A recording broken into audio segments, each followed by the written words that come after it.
త్వరలో బీహార్ రాష్ట్రంలో జరగనున్న అసెంబ్లీ ఎన్నికల్లో ఎన్డీఏ పొత్తుల మధ్య పొత్తు ఖరారైంది. ఈ మేరకు ఆ పార్టీ కేంద్ర మంత్రి ధర్మేంద్ర ప్రధాన్ అధికారికంగా ప్రకటించాడు. భారతీయ జనతా పార్టీ 101 అసెంబ్లీ స్థానాల్లో, జేడీయూ 101 స్థానాల్లో సమానంగా పోటీ చేస్తాయి. ఎన్డీఏ పక్షాలైన లోక్ జనశక్తి, రామ్ విలాస్ పాస్వాన్ గ్రూప్కి 29 సీట్లు కేటాయించారు. రాష్ట్రీయ లోక్ మోర్చాకు 6 సీట్లు, హిందుస్థాన్ ఆవామీ లీగ్కు 6 సీట్లు కేటాయించారు.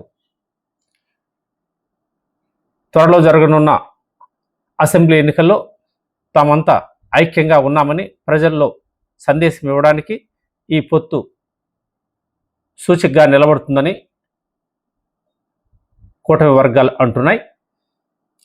నవంబర్ 6, 11 తారీఖుల్లో బీహార్ అసెంబ్లీ ఎన్నికలు జరగనున్నాయి. నవంబర్ 14న ఎన్నికల ఫలితాలు ప్రకటిస్తారు.